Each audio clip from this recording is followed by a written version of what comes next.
ఆశ్చర్యకరమైన దేవుని ప్రశస్త నామములో ఈ 2024వ సంవత్సర కాలములో జూన్ నెల 4వ ఆదివారం, ఈ పునరుద్ధానపు ఆదివారం వేళ, ఈ పగటి వేళ అంతా కూడా మనం అందరము కూడా ఎవరి మందిరాల్లో వారము వెళ్ళి మందిరములో ప్రభువుని ఆరాధన చేసి మహిమపరిచి మరలా ఈ రాత్రి 7 గంటల సమయములో యూట్యూబ్ ఛానల్లోనూ ఫేస్బుక్లోనూ ఈ లైవ్ ప్రత్యక్ష ప్రసారాన్ని వీక్షిస్తున్న మా ప్రియులందరికీ కూడా నా హృదయపూర్వకమైన ధన్యవాదాలు తెలియపరుస్తున్నాను. ప్రియమైన సహోదరులారా, మీ అందరూ కూడా బాగున్నారా? క్రమం తప్పకుండా ఈ ఆదివారం 7 గంటల సమయంలో లైవ్ ప్రత్యక్ష ప్రసారాన్ని క్రమం తప్పకుండా వీక్షిస్తున్న మీ అందరికీ కూడా నా హృదయపూర్వకమైన ధన్యవాదాలు తెలియపరుస్తున్నాను. మీరెంతో ధన్యులని ప్రభు పేరట మనవి చేస్తూ ఉన్నాను. మీకున్న ఆసక్తిని బట్టి, ప్రేమను బట్టి మీకు ప్రత్యేకమైన వందనాలు తెలియపరుస్తున్నాను. ప్రియమైన సహోదరులారా, మీ కుటుంబ సభ్యులందరూ బాగున్నారా? మీరందరూ సంతోషంగా సమాధానంగా ఉన్నారా? మీరందరూ బాగున్నారని, మీ కుటుంబాలు క్షేమంగా ఉన్నాయని ప్రభు పేరట నేను తలుస్తున్నాను. రాత్రి ఈ లైవ్ ప్రత్యక్ష ప్రసారములో మొట్టమొదటిగా ప్రార్థన చేసుకుని తర్వాత ఒక చక్కటి పాట పాడుకొని దేవుని వాక్యాన్ని, రాత్రి ప్రభు మనకు ఏర్పాటు చేసిన దేవుని వాక్యాన్ని శ్రద్ధగా భయభక్తులు కలిగి వాక్యాన్ని విందాం. మీ కుటుంబ సభ్యులందరూ లైవ్ కార్యక్రమానికి దగ్గరగా ఉండాలని ప్రేమతో మనవి చేస్తున్నాను. మీ ఇంటి వారు, కుటుంబీకులందరూ దగ్గరగా ఉండాలని మనవి చేస్తున్నాను. మీ ఇంటి దగ్గర ఉన్న పిల్లలు స్కూల్కి వెళుతున్నారా? కాలేజీలకు వెళుతున్నారా? ఉద్యోగాలకు వెళుతున్నారా? హాస్టల్కి వెళుతున్నారా? మునుపటి సంవత్సరం కంటే ఈ సంవత్సరం మన ప్రభు అయిన యేసుక్రీస్తు మీ కుటుంబాల్లో మీ పిల్లలందరికీ కూడా అధికమైన బుద్ధి, జ్ఞానం, సర్వసంపదలు దేవుడే దయచేయాలని ప్రేమతో మనవి చేస్తున్నాను. మీ కుటుంబాల కోసం నేను ప్రార్థన చేస్తున్నాను. దేవుడు తప్పనిసరిగా ప్రతిఫలాలు ఇస్తాడు. విశ్వాసముతోటి, సంపూర్ణమైన సహనంతో మీరందరూ వేచి ఉండాలని మనవి చేస్తున్నాను. రాత్రి ప్రార్థన చేసుకుందాం. అందరూ కూడా తలలు వంచుకొని, కండ్లు మూసుకొని, మోకరించగలిగిన వారు మోకరించుకొని రాత్రి వేళ ప్రార్థన చేసుకొని కార్యక్రమాన్ని ప్రారంభించుకుందాం. ప్రార్థన చేసుకుందాం. ప్రేమ కలిగిన దేవా, దయగల నాయన, గొప్ప దేవుడా, కృప కలిగిన దేవా, పరిశుద్ధుడు అయిన దేవానికి వందనాలు, స్తోత్రాలు. గడిచిన కాలమంతా సజీవమైన రెక్కల చోటును ఎంతగానో మమ్మల్ని కాపాడి 2024 జూన్ మాసములో 4వ ఆదివారం, ఈ పునరుద్ధానపు ఆదివారం వేళ అయా నీ మందిరములో ప్రభువా పగటి వేళంతా గడిపి మరలా ఈ రాత్రి లైవ్ ప్రత్యక్ష ప్రసారములో నాయన నా మట్టుకు నేను నా కుటుంబంతో పాలు పంపులు పొందుతున్నాను. మీరు దీవించి ఆశీర్వదించండి. రాత్రి పాటల్లో, ప్రార్థనలో, వాక్య భాగంలో మీరుండండి. ఎందరైతే లైవ్ ప్రత్యక్ష ప్రసారాన్ని వీక్షిస్తున్నారో వారందరినీ కూడా మీరు దీవించి ఆశీర్వదించి బలపరచండి. బలమైన కార్యాలు మీరు జరిగించండి. ప్రతి కుటుంబాన్ని దీవించండి. ప్రతి వ్యాధిని మీరు ముట్టి స్వస్థపరచండి. చిన్నపిల్లలు స్కూల్కి, కాలేజీలకు వెళుతున్నారు, వారికి మంచి జ్ఞానం ఇవ్వండి. కాపుదల దయచేయండి. వారి విద్యకు కావలసిన ధన సహాయం, ఆర్థికమైన వనరులు మీరు దయచేయండి. అయా నాయన మీ కాపుదల దయచేయండి. నాయన పరిస్థితులను, కాలాన్ని నాయన కాలాన్ని మీ స్వాధీనంలో ఉంచుకోండి. సహాయం చేయండి. రాత్రి నాయన గొప్ప కార్యాలు మీరు జరిగించండి. మహిమా ఘనత మీరే పొందుకోమని యేసు నామములో ప్రార్థించి వేడుకుంటున్నాను తండ్రి. Amen, amen. అందరికీ వందనాలు. రాత్రి లైవ్ ప్రత్యక్ష ప్రసారాన్ని వీక్షిస్తున్న ప్రియమైన సహోదరులారా, మీ అందరికీ వందనాలు. ఈ కార్యక్రమాన్ని మీ బంధువులకు, స్నేహితులకు షేర్ చేయండి, లైక్ చేయండి. ఇంకా మా ఛానల్ని సబ్స్క్రైబర్ చేయకపోతే ఈ రాత్రే మరి సబ్స్క్రైబర్ చేయాలని ప్రేమతో మీకు మనవి చేస్తున్నాను. అందరికీ శుభాభివందనాలు తెలియపరుస్తున్నాను.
ఆశ్చర్యకరమైన దేవుని ప్రశస్త నామములో రాత్రి వేళ లైవ్ ప్రత్యక్ష ప్రసారాన్ని వీక్షిస్తున్న మా ప్రియులందరికీ కూడా నా హృదయపూర్వకమైన ధన్యవాదాలు తెలియపరుస్తున్నాను. ఇంతవరకు ప్రార్థన చేసుకొని అలాగే చక్కటి పాట ద్వారా ప్రభువుని మనం మహిమపరిచి ఘనపరిచి మరలా ఈ రాత్రి వేళ మరి దేవుడు మనకు ఏర్పాటు చేసిన వాక్యాన్ని మనం ధ్యానం చేసుకోవడానికి దేవుడు మరొక ఆదివారాన్ని ప్రభువు మనకు ఇచ్చి ఉన్నాడు. మరి దినాన దేవుని వాక్యాన్ని మనము విందాం. దేవుని వాక్య భాగాన్ని వినే ముందు మనం అందరము కూడా మన రెండు చేతులు పైకెత్తి ప్రభు నామానికి స్తోత్రాలు చెల్లిద్దాం. హల్లెలూయా, హల్లెలూయా. బైబిల్లో ఉన్నవారు అందరూ కూడా ద్వితీయోపదేశ కాండము 7వ అధ్యాయము 13-14 వచనాల్లో ఉన్న దేవుని వాక్య భాగాన్ని చదువుతున్నాను. ద్వితీయోపదేశ కాండం 7వ అధ్యాయం 13-14. ఆయన నిన్ను ప్రేమించి ఆశీర్వదించి అభివృద్ధి చేసి నీకు ఇచ్చేదనని నీ పితరులతో ప్రమాణం చేసిన దేశములో నీ గర్భఫలమును, నీ భూఫలమును, నీ సస్యమును, నీ ద్రాక్షారసమును, నీ నూనెను, నీ పశువుల మందలను, నీ గొర్రెల మందలను, మేకల మందలను దీవించును. సమస్త జనముల కంటే ఎక్కువగా నీవు ఆశీర్వదించబడదు. నీలో మగవానికే కానీ ఆడదానికే కానీ గొడ్డుతనం ఉండదు, నీ పశువులలోనైనను ఉండదు అనే ద్వితీయోపదేశ కాండం 7వ అధ్యాయము మరి 13-14 వచనాల్లో ఉన్న దేవుని వాక్య భాగాన్ని రాత్రి వేళ మనం ధ్యానించుకుందాం.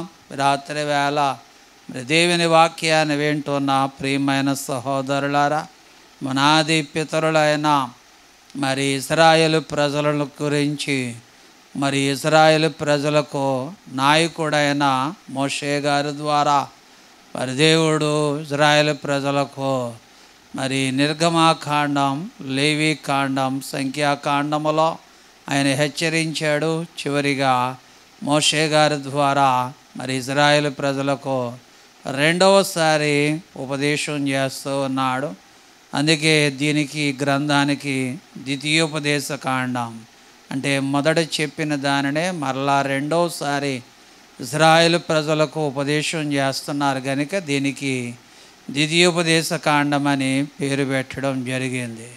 నిజంగా ఇశ్రాయేలు ప్రజల పట్ల దేవునికి ఉన్న ఉద్దేశం, ఇశ్రాయేలు ప్రజల పట్ల దేవునికి ఉన్న మక్కువ, ఇశ్రాయేలు ప్రజల పట్ల దేవునికి ఉన్న ప్రేమ, ఇశ్రాయేలు ప్రజల పట్ల దేవునికి ఉన్న గొప్ప మరి ఆలోచన నిజంగా చాలా గొప్పది.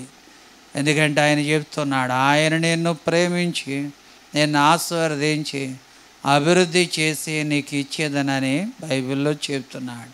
నీ పితరులతో ప్రమాణం చేసిన దేశములో నీ గర్భఫలం, నీ భూఫలం, నీ సస్యం, నీ ద్రాక్షారసం, నీ నూనెయు, నీ పశువుల మందలు, గొర్రెల మందలు, మేకల మందలను దేవుడు దీవిస్తాడని బైబిల్లో చెప్తున్నాడు. ఆదిలో మన పితరులైన మరి భక్తులైన వారు అబ్రహాము, ఇస్సాకు, యాకోబుల దేవుడితో భక్తులతో దేవుడు చేసిన వాగ్దానాన్ని, ఎందుకంటే ఇశ్రాయేలు ప్రజలు 12 గోత్రాల్లో ఉన్న ప్రజలందరినీ కూడా దేవుడు ఆయన ప్రేమించి వారిని ఆశీర్వదించి వారిని అభివృద్ధిపరిచి వారి దేశాన్ని, పాలు తేనెలు ప్రవహించే దేశాన్ని మీకు ఇచ్చి నీ పితరులతో ప్రమాణం చేసిన మరి దేశంలో నీ గర్భఫలాన్ని, భూఫలాన్ని, సస్యమును, ద్రాక్షారసమును, నూనెయు, నీ పితరులు పశువుల మందలను, గొర్రెలు, మేకల మందలను దేవుడు దీవిస్తాడు. 14వ వచనములో సమస్త జనముల కంటే ఎక్కువగా నేను ఆశీర్వదించబడదువు. దేవుని వాక్య భాగములో రాత్రి ఆయన సెలవిస్తున్నాడు. నీలో మగవానికే కానీ అలాగే ఆడదానికే కానీ గొడ్డుతనం ఉండదు, నీ పశువులకు కూడా గొడ్డుతనం ఉండదు. అని ద్వితీయోపదేశకాండం 7వ అధ్యాయం 13-14 వచనాల్లో ఆయన సెలవిస్తున్నాడు. రాత్రి దేవుని యందు విశ్వాసం ఉంచి దేవుని నమ్మిన మరి మనమందరం కూడా దేవుని ప్రజలం. దేవుడు మనలను ఏర్పాటు చేసుకున్నాడు, దేవుడు మనలను పిలుచుకున్నాడు, దేవుడు మనలను ఎన్నుకున్నాడు. దేవుని వాక్య భాగములో దేవుడు మనతో కూడా రాత్రి ద్వితీయోపదేశకాండం 7వ అధ్యాయం 13-14 వచనాల ద్వారా ఈ వాగ్దానాన్ని ఇజ్రాయేల్ ప్రజలకు ఎలాగైతే వర్తించబడుతుందో ఈ రోజున ప్రభువు నమ్మిన, ప్రభువుని ఎరిగిన, ప్రభు యందు విశ్వాసం ఉంచిన మనకు కూడా ఈ రాత్రి ఈ వాగ్దానాన్ని ఖచ్చితంగా ఆయన మన పట్ల నెరవేర్చడానికి ఆయన సమర్థుడై ఉన్న దేవుడని వాక్యాన్ని బట్టి మనవి చేస్తూ ఉన్నాను. మోషే ఇజ్రాయేల్ ప్రజలతో చెప్పిన ఈ వాగ్దానకరమైన మాటలు ఈ రాత్రి మరి దేవుడు నీతో నాతో మనందరితో ఈ చక్కటి వాగ్దానకరమైన మాటలను ప్రభు మనకు బయలుపరుస్తూ ఉన్నాడు. దేవుని వాక్య భాగములో ఆయన నిన్ను, ఆయన అనగా మన ప్రభు అయిన యేసుక్రీస్తు నిన్ను పేరు పెట్టి పిలిచి ఆయన నిన్ను ఏం చేస్తాడంటే ప్రేమిస్తాడు, నిన్ను ఆశీర్వదిస్తాడు, నిన్ను అభివృద్ధి పరుస్తాడు. నువ్వేదైతే అనుకుంటున్నావో అది దేవుడు ఖచ్చితంగా నీకు ఇస్తాడు. 14వ వచనములో సమస్త జనముల కంటే ఎక్కువగా నీవు ఆశీర్వదించబడతావని పరిశుద్ధ గ్రంథములో బైబిల్లో చెబుతున్నాడు. నిజమే, దేవుడు అనుకుంటే ఖచ్చితంగా ఏదైనా చేయగలిగిన సమర్థుడని దేవుని వాక్యాన్ని బట్టి మనవి చేస్తున్నాను. ప్రియమైన సహోదరులారా, ఈ ప్రపంచంలో సుమారు 700 కోట్ల జనాభా కలిగిన ఈ భూ ప్రపంచంలో జనాభా సుమారు 700 కోట్లు జనాభా కలిగిన ఈ ప్రపంచంలో జనాభా 700 కోట్లు సుమారుగా ఈ 700 కోట్ల జనాభా కలిగిన మరి ప్రపంచంలో సుమారు 6,912 భాషలు ఉన్నాయి. సుమారుగా 6,900 దగ్గరగా సుమారుగా 7,000 భాషలు ఈ ప్రపంచంలో మనుషులు అనేకమైన భాషలు ఉన్నాయి. సుమారుగా 6,800 జాతులు కలిగిన మనుషులు ఉన్నారు. ఈ ప్రపంచంలో ఇంత ఉన్నతమైన రకరకాలుగా ఉన్న ఈ జనులు, భాషలు, జాతులు కలిగిన మనుషులు ఉన్నారు. కానీ ఎన్ని భాషలు, ఎందుకంటే ఎంతమంది జనాభా ఉన్నా, ఎన్ని జాతులు ఉన్నా దేవుడు నిన్ను ఆయన ప్రేమిస్తూ ఉన్నాడు, నిన్ను ఆశీర్వదిస్తూ ఉన్నాడు, నిన్ను అభివృద్ధి పరుస్తూ ఉన్నాడు. నువ్వేదైతే మరి అనుకుంటున్నావో అది ఖచ్చితంగా దేవుడు నీకు ఇస్తున్నాడు. కనుక సమస్త జనముల కంటే ఎన్ని కోట్ల మంది, ఎన్ని భాషలు, ఎన్ని జాతుల వారు ఉన్నప్పటికీ కూడా ఖచ్చితంగా సమస్త జనముల కంటే దేవుడు నిన్నేం చేస్తాడంటే ఆశీర్వదిస్తూ ఉంటాడు. నీలో మగవానికైనా ఆడదానికైనా, నీ పశువులకైనా, ఎవరికైనా గొడ్డుతనం ఉండదు అని బైబిల్లో చెప్తున్నాడు. గొడ్డుతనం అనగా ఎవ్వరూ కూడా ఫలించకుండా ఉండరు. ప్రతి ఒక్కరిని ఫలించేటట్లుగా దేవుడు చేస్తాడు. అందుకే ఆదికాండములో బైబిల్లో చెప్తున్నాడు, మీరు ఫలించి అభివృద్ధి పొంది భూమిని నిండించుడని వాక్య భాగములో చెప్తున్నాడు. ప్రియమైన సహోదరులారా, ఈ రాత్రి వేళ ద్వితీయోపదేశకాండం 7వ అధ్యాయం 13-14 వచనాల్లో దైవజనుడైన మోషే, ఇజ్రాయేల్ ప్రజలకు నాయకుడైన మోషే గారి ద్వారా దేవుడు చెప్పిన ఈ వాగ్దానాన్ని రాత్రి వేళ మనం చాలా జాగ్రత్తగా జ్ఞాపకం పెట్టుకోవాలి. నీ పట్ల, నా పట్ల దేవుడు ఎంత ఒక మంచి ఉద్దేశాన్ని, ఒక మంచి ప్రణాళిక కలిగి ఉన్నాడో రాత్రి వేళ మరి దేవుని వాక్యాన్ని బట్టి ఆలోచన చేయాలని ప్రేమతో మీకు మనవి చేస్తూ ఉన్నాను.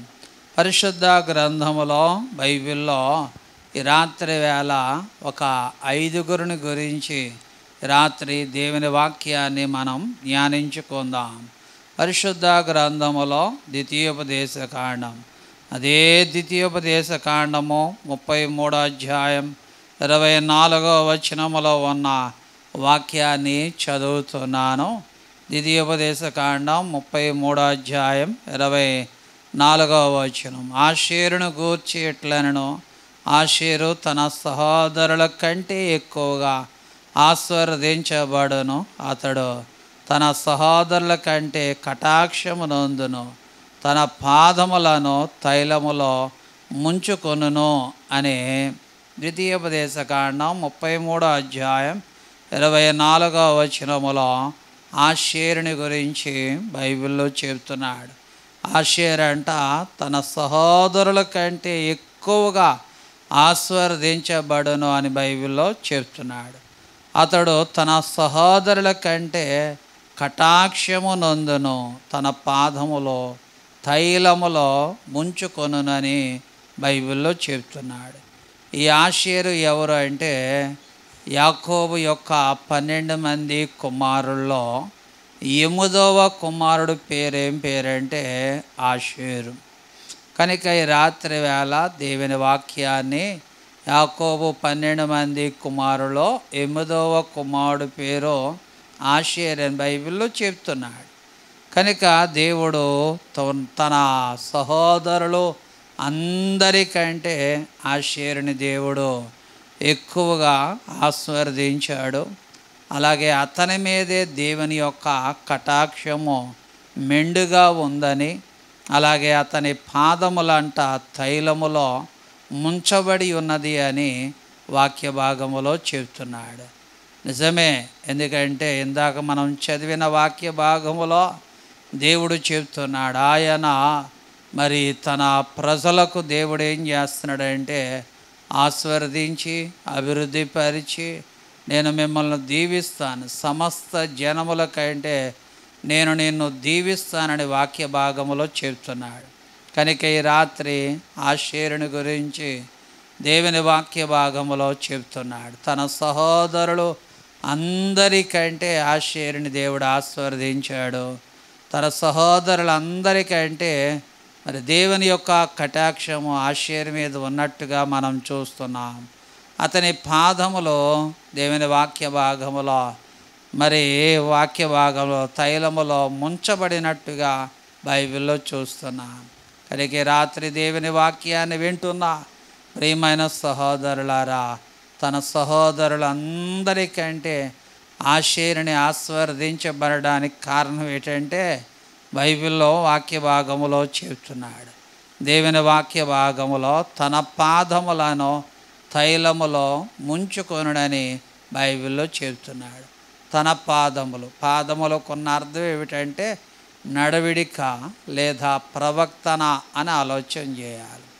కనుక ఈ రాత్రి వేళ దేవుడు తన సహోదరులు అందరికంటే ఆషేరుని దేవుడు ఆశీర్వదించడానికి కారణం ఆలోచన చేస్తూ ఉన్నప్పుడు ఆషేరు యొక్క నడవిడిక, ఆయన ప్రవక్తన బైబిల్లో కనబడుతుంది.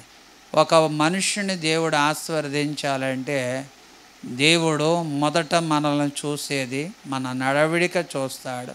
అలాగే రెండవది మన ప్రవక్తన ఆయన చూస్తూ ఉంటాడు.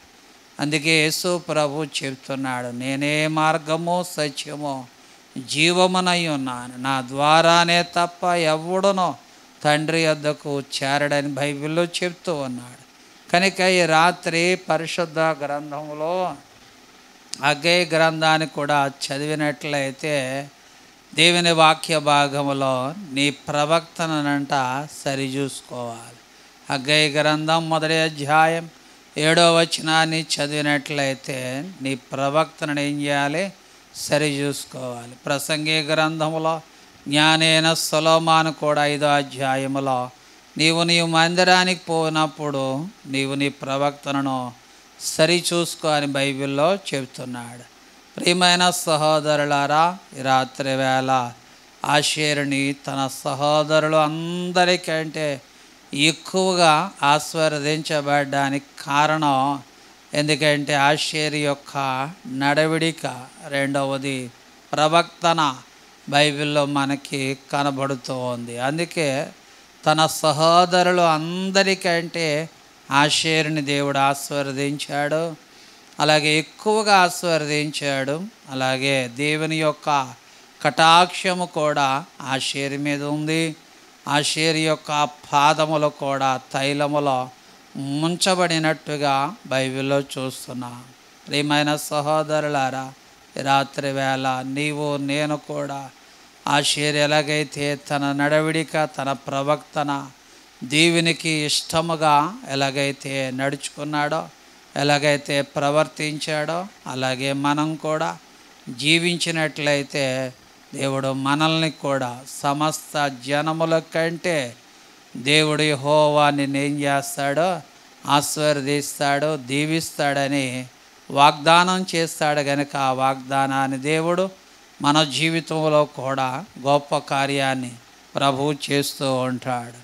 పరిశుద్ధ గ్రంథములో ఆషేరు యొక్క జీవితంలో కేవలము తన నడవడిక, తన ప్రవక్తన బట్టే తన సహోదరుల కంటే ఎక్కువగా ఆషేరుని దేవుడు ఆశీర్వదించినట్టుగా బైబిల్లో చూస్తున్నాం. పరిశుద్ధ గ్రంథములో ఆదికాండంలో మరొక వ్యక్తి కనపడుతున్నాడు. ఆయన పేరు పరిశుద్ధ గ్రంథములో బైబిల్లో దేవుని వాక్య భాగములో ఆదికాండములో చదివినట్లయితే అక్కడ ఒక వ్యక్తి, ఉన్నతమైన వ్యక్తి మనకు కనబడుతూ ఉన్నాడు. ఆదికాండం 43వ అధ్యాయం 34వ వచనములో ఉన్న వాక్యాన్ని చదువుతున్నాను. అతని పేరు యాకోబు. 12 మంది కుమారులో కడసారి వాడైన బెన్యామీను బైబిల్లో మనకు కనబడుతూ ఉన్నాడు. ఆదికాండం 34వ అధ్యాయం 43వ అధ్యాయం 34వ వచనం. మరియు అతడు తన ఎదుట నుండి వారికి వంతులెత్తి పంపెను. బెన్యామీను వంతు వారందరి వంతుల కంటే 5 అంతలు గొప్పది. వారు విందు ఆరగించి అతనితో కలిసి సంతృప్తిగా త్రాగిరని వాక్య భాగంలో చెబుతున్నాడు. బెన్యామీను ఎందుకంటే తన తోటి సహోదరుల కంటే ఎన్నంతలు వంతు ఎక్కువగా వచ్చిందంటే 5 అంతలు. దేవుని వాక్య భాగంలో వారు విందు ఆరగించి అతనితో కూడా కలిసి సంతృప్తిగా త్రాగిరని బైబిల్లో చెబుతున్నాడు. అయితే పరిశుద్ధ గ్రంథంలో యాకోబు యొక్క 12 మంది కుమారుల్లో 12వ కుమారుడు బెన్యామీను బైబిల్లో చెబుతున్నాడు. అదే ఆదికాండం 44వ అధ్యాయం 2వ వచనములో కనిష్ఠుని యొక్క గోనె మూతిలో తన వెండి గిన్నె అతని ధాన్యపు రోకలను పెట్టమని తన గృహ నిర్వాహకుడికి ఆజ్ఞాపింపగా యోసేపు చెప్పిన మాట చొప్పున అతడు చేసినని బైబిల్లో చెబుతున్నాడు. తన సహోదరులందరితో కూడా కలిసి వస్తూ ఉన్నప్పుడు బెన్యామీను దగ్గర ఏ గిన్నె ఉందంటే యోసేపు యొక్క ధాన్యపు గిన్నె. యోసేపు యొక్క గిన్నె ఎవరి దగ్గర ఉందంటే మరి బెన్యామీను దగ్గర ఆహార మూటలలో ఆ సంచిలో ఉన్నట్టుగా వెండి గిన్నె ఉన్నట్టుగా బైబిల్లో చూస్తున్నాం. ప్రియమైన సహోదరులారా, రాత్రి వెండి గిన్నె ఉంది అతని దగ్గర. వెండి అనగా బైబిల్లో ప్రతి లోహానికి, పంచలోహాలకి ఒక్కొక్క అర్థం ఉంది. వెండే మరి బైబిల్లో విమోచనకు గుర్తుగా బైబిల్లో కనబడుతోంది.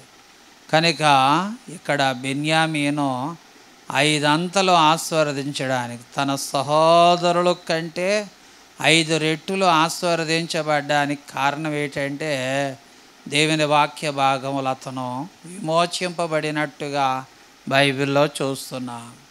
దేవుని వాక్య భాగములు ఈ రాత్రి వాక్యాన్ని వింటున్నా మన జీవితాల్లో కూడా మనం కూడా మన సహోదరుల కంటే మనం గొప్పవాళ్ళు అవ్వాలి అంటే మనలో కూడా విమోచన ఉండాలి. విమోచన అనగా మారు మనసు ఉండాలి. మారు మనసుకు తగిన ఫలాలు ఫలించాలి. చాలామంది మారు మనసు పొందుతారు, ఆ మారు మనసు అక్కడే మర్చిపోతారు, ఆ రోజే మర్చిపోతారు. ఏ రోజు బాప్తీసం తీసుకున్నారో ఆ బాప్తీసం తీసుకున్న 10 రోజులు, ఆ బాప్తీసం తీసుకున్న నెల రోజులు, ఆ బాప్తీసం తీసుకున్న ఆ సంవత్సరమే మర్చిపోతారు. కానీ మరలా మారు మనసు ఉండదు, విమోచన ఉండదు, ఓ ప్రార్థన ఉండదు, ఒక ఆరాధన ఉండదు, ఒక ప్రభు బల్లారాధనలో పాలు పంపులు పొందడం ఉండదు. ఎందుకంటే ఈ రోజున చాలామంది దేవునికి దూరం అయిపోయి జీవిస్తున్నారు. ప్రియమైన సహోదరులారా, నువ్వు ఎలా ఆశీర్వదించబడతావు? దేవుణ్ణి మరిచి, దేవుణ్ణి విడిచి, దేవుణ్ణి ఎడబాసి నువ్వు ఎలా ఆశీర్వదించబడతావు? రాత్రి వేళ ఒకసారి ఆలోచన చేస్తావా? నీ పక్క వాళ్ళని ఆశీర్వదించబడుతుంటే వాళ్ళని చూసి నీవు ఏడవడము, ఎందుకంటే వాళ్ళ మీద అసూయ పడడమే కానీ ఎప్పుడైనా నేను విమోచించబడ్డాను, నేను దేవుని వారము, దేవుని సంతతి వారము, దేవుని బిడ్డను అని ఎప్పుడైనా నువ్వు జ్ఞాపకం చేసుకుంటున్నావా? ఎందుకంటే ఏదో లోకములో తినడం, త్రాగడం, తిరగడం అన్నట్టుగానే నీ జీవితం అయిపోతుంది. రాత్రి వేళ ఒకసారి ఆలోచన చేయాలి. ఎందుకంటే తన సహోదరుల ఎవరి దగ్గర వెండి గిన్నె లేదు, బెన్యామీను దగ్గరే వెండి గిన్నె ఉంది. అందుకే దేవుడు వెండి అనగా, వెండి దేనికి గుర్తు అంటే విమోచనకు గుర్తుగా బైబిల్లో కనపడుతుంది. అందుకే తన సహోదరులు అందరికంటే 5 అంతలు ఆశీర్వదించబడ్డానికి బెన్యామీను కారణం ఆలోచన చేస్తే తన దగ్గర వెండి గిన్నె ఉంది. వెండి దేనికి గుర్తు అంటే విమోచనానికి గుర్తు. ఈ రోజున విమోచించబడ్డావా? మరి భక్తుడైన యోబు గారు చెప్తున్నాడు, ఎందుకంటే నా విమోచకుడు సజీవుడు అని చెప్తున్నాడు. మనల్ని విమోచించిన దేవుడు ఆయన సజీవుడని బైబిల్లో చెప్తూ ఉన్నాడు.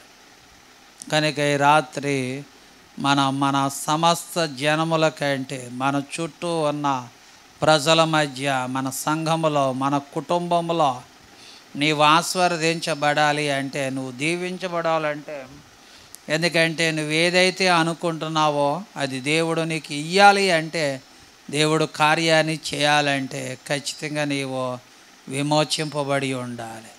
దేవుని వాక్య భాగములో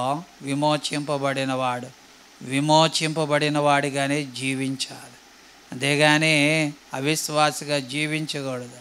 పరిశుద్ధ గ్రంథములు మారు మనసు పొందావంటే మారు మనసుకు తగిన ఫలములు నీలో ఉండాలి, వేరే ఫలాలు ఉండకూడదు. బైబిల్లో చెప్తూ ఉన్నాడు. కనుక ఈ రాత్రి సహోదరుల కంటే 5 రెట్లు నువ్వేం చేయాలి? ఎందుకంటే ఆశీర్వదిస్తాడు దేవుడు. కనుక నీలో విమోచన ఉండాలి. బెన్యామీను దగ్గర వెండి గిన్నె ఉంది, అందుకే దేవుడు అతనిని ఆశీర్వదించాడు. ఎన్ని రెట్ల ఆశీర్వదించాడు తెలుసా? 5 రెట్లు ఆశీర్వదించాడు. బైబిల్లో చెప్తున్నాడు. విమోచన కలిగి ఉండాలి, బైబిల్లో చెప్తున్నాడు.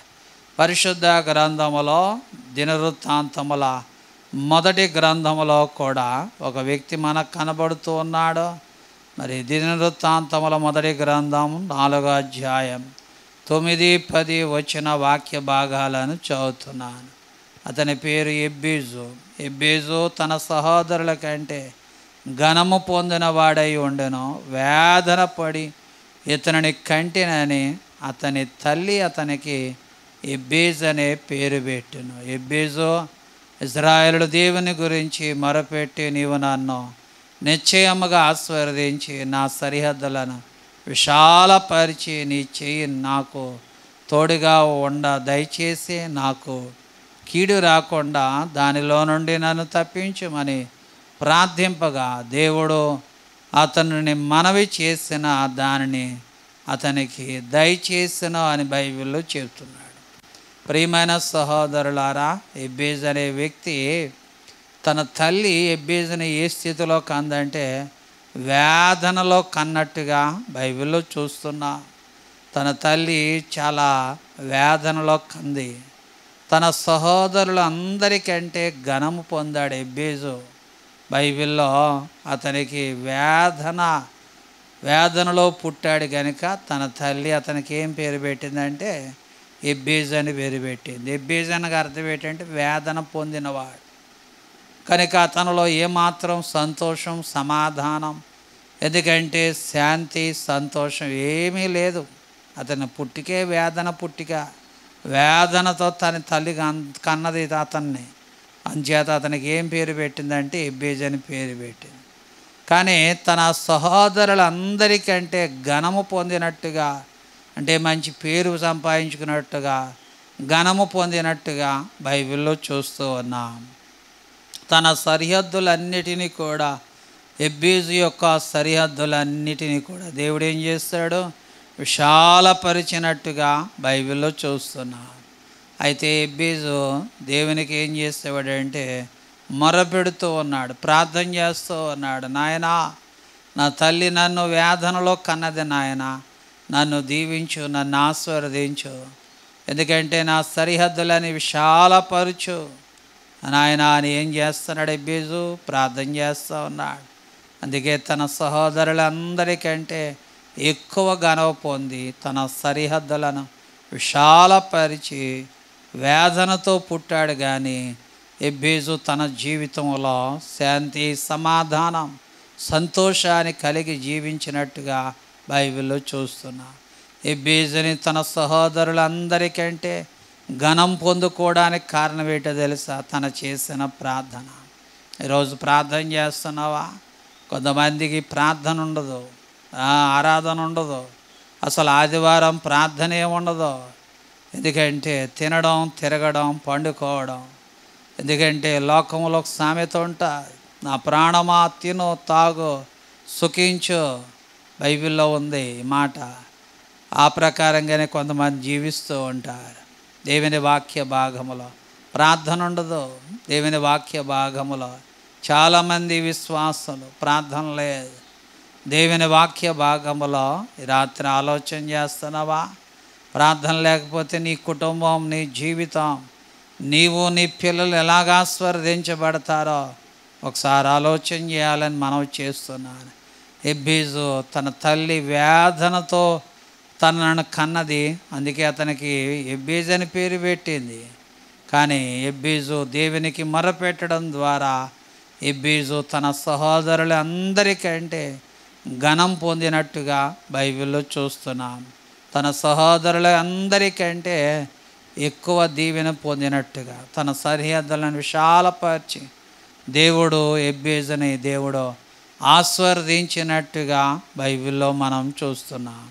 రాత్రి మనం కూడా ప్రార్థన చేయాలి. ప్రార్థన చేస్తున్నావా? 76వ కీర్తనలో ఆయన సెలవిస్తున్నాడంట, ప్రార్థన చేయకుండా భోజనాన్ని మింగకూడదు. చాలామంది ప్రార్థన చేయకుండా భోజనాన్ని మింగేస్తూ ఉంటారు. అలా చేయకూడదు. ప్రార్థన చేసుకోవాలి. వేకువనే ప్రార్థన చేసుకోవాలి, మధ్యాహ్నం ప్రార్థన చేసుకోవాలి, సాయంకాలం ప్రార్థన చేసుకోవాలి.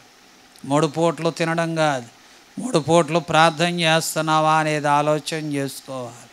రాత్రి వేళ దేవుని వాక్యాన్ని వింటున్న ప్రియమైన సహోదరుడు, ఎబ్బేజుని దేవుడు ఆశీర్వదించడానికి బలమైన కారణం ఎబ్బేజు చేసిన ప్రార్థన బైబిల్లో మనం చూస్తూ ఉన్నాం. పరిశుద్ధ గ్రంథములో మరొక వ్యక్తి, 4వ వ్యక్తి దానియేలు బైబిల్లో మనకు కనబడుతూ ఉన్నాడు. హెబ్రీయులకు రాసిన పత్రిక 1వ అధ్యాయం 9వ వచనములో ఉన్న వాక్య భాగాన్ని చదువుతున్నాను. నీవు నీతిని ప్రేమించితివి, దుర్నీతిని ద్వేషించితివి, అందుచేత దేవుడు నీ తోటి వారి కంటే నిన్ను హెచ్చించినట్లుగా ఆనంద తైలముతో అభిషేకించేదనని హెబ్రీయులకు రాసిన పత్రిక 1వ అధ్యాయం 9వ వచనములో. ఎందుకంటే బబులోను రాజు నెబుకద్నెజరు యూదయ ప్రాంతానికి దండెత్తి వెళ్ళినప్పుడు యూదులందరినీ కూడా చంపేస్తాడు. కానీ అక్కడి నుంచి ఒక 5గురిని మాత్రం రాజకుమారుల్ని వారిని తీసుకొని వచ్చి నెబుకద్నెజరు బబులోను సామ్రాజ్యములో కల్దీల మాదీల యొక్క సకల విద్యలను నేర్పించి ఆ 5గురిలో ముఖ్యమైన వ్యక్తి ఎవరంటే దానియేలు. నీతిమంతుడు, నీతిని ప్రేమించాడు, దుర్నీతిని ఏం చేస్తాడంటే ద్వేషించాడు. దానియేలు ముఖ్యుడని దానియేలు గ్రంథం మొదటి అధ్యాయంలో బైబిల్లో చూస్తున్నాం. ప్రియమైన సహోదరులారా, దానియేలు అందరికంటే తన తోటి వారి కంటే మరి ఎక్కువగా ఆశీర్వదించబడడానికి కారణం ఏంటంటే నీతిని ప్రేమించాడు, దుర్నీతిని ఏం చేస్తాడంటే ద్వేషించాడు. ఈ రాత్రి మనం కూడా ఆశీర్వదించబడాలంటే దానియేలులాగా ఒక ముఖ్యమైన వ్యక్తిగా మనం ఉండాలంటే నీతిని ప్రేమించాలి, దుర్నీతిని ఏం చేయాలి, ద్వేషించాలి. కానీ మన జీవితం అంతా రివర్స్. ఎందుకంటే దుర్నీతిని ప్రేమిస్తాం, నీతిని ద్వేషిస్తాం. అర్థమైందా? మన జీవితంలో రాత్రి వేళ నీతిని ప్రేమించాలి, దుర్నీతిని ద్వేషించాలి. అప్పుడు నీ తోటి వారి కంటే నిన్ను దేవుడు ఏం చేస్తాడో ఆశీర్వదిస్తూ ఉంటాడు. అందుకే దానియేలు రాజు కనిన కలలను మర్చిపోయినా సరే కలభావాన్ని చెప్పగలిగిన జ్ఞానవంతుడు దానియేలు బైబిల్లో చెప్తున్నాడు.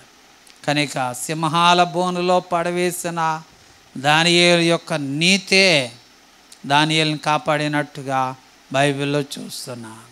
కనుక ఈ రాత్రి వేళ దానియేలుని గురించి కూడా మనం చాలా జాగ్రత్తగా ఆలోచన చేయాలి బైబిల్లో.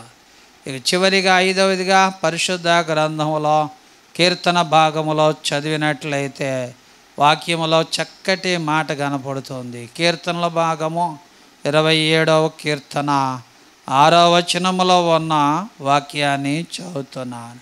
ఇప్పుడు నన్ను చుట్టుకొని ఉన్న నా శత్రువుల కంటే ఎత్తుగా నా తల ఎత్తబడను. ఆయన గుడారములో నేను ఉత్సాహధ్వని చేయుచు బలులర్పించేదను. నేను పాడేదను, యెహోవాను గురించి స్తుతిగానము చేసేదనని బైబిల్లో చెప్తున్నాడు.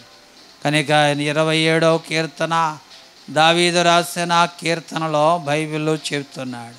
ప్రియమైన సహోదరులారా, ఈ రాత్రి వేళ వాక్యాన్ని వింటున్నా. చుట్టూరు కూడా శత్రువులు, దావీదుని శత్రువులు చాలా గలిబిలు చేస్తున్నారు. చుట్టూరు కూడా శత్రువులు చేరి ఉన్నారు. కానీ శత్రువుల కంటే ఎత్తుగా, ఎందుకంటే దావీదు తల ఎత్తబడినట్టుగా బైబిల్లో చూస్తున్నాం.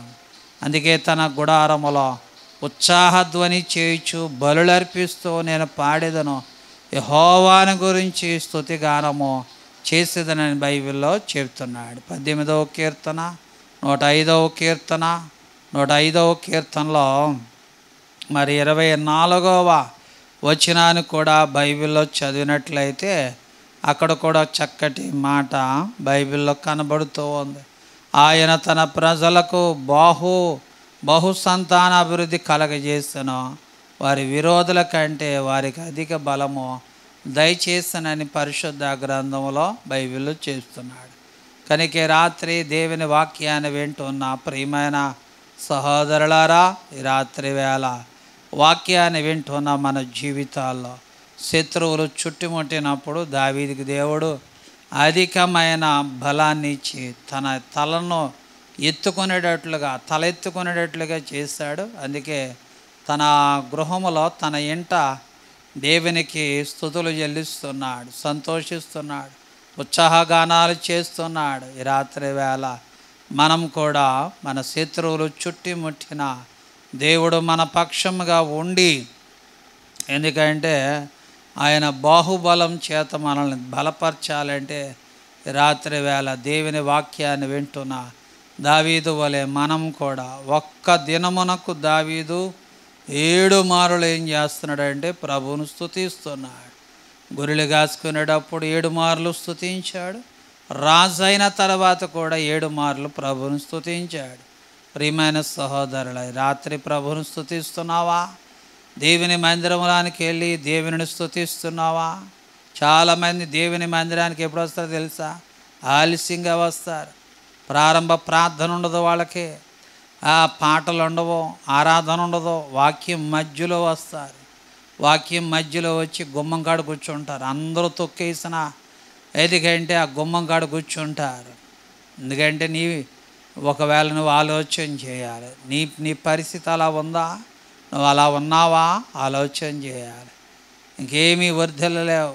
బైబిల్లో చెప్తూ ఉన్నాడు. ఈ రాత్రి వేళ దేవుని వాక్యాన్ని వింటున్న ప్రియమైన సహోదరుల, దావీదు చుట్టూ కూడా శత్రువులు చుట్టుముట్టినప్పుడు దావీదు తల ఎత్తుకున్నట్టుగా, అంటే శత్రువులందరినీ జయించి తల ఎత్తుకుని తన ఎంట ఉత్సాహధ్వనులు, ఉత్సాహ సంతోషాలు, స్తుతిగానాలు అన్నీ చేస్తున్నాడు. కారణం ఏంటంటే దావీదు శత్రువులందరి మీద జయం పొందడానికి కారణం ఏంటో తెలుసా?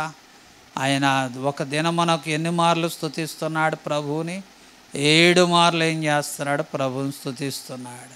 కనుక రాత్రి మన జీవితంలో కూడా దేవుడు నిశ్చయముగా ద్వితీయోపదేశ కాండము 7వ అధ్యాయము మరి 13, 14 వచనాలు చదివినట్లయితే అక్కడ చెప్పబడిన మాటలు చాలా జాగ్రత్తగా ఆలోచన చేయాలి. ఆయన నిన్ను ప్రేమించి ఆశీర్వదించి అభివృద్ధి చేసి నీకు ఇచ్చేదను. నీ పితరులతో ప్రమాణం చేసిన దేశములో నీ గర్భఫలం, నీ భూఫలం, నీ సస్యమును, నీ ద్రాక్షారసమును, నీ నూనెయు, నీ పశువుల మందలు, గొర్రెలు, మేకల మందలను దీవిస్తాడు.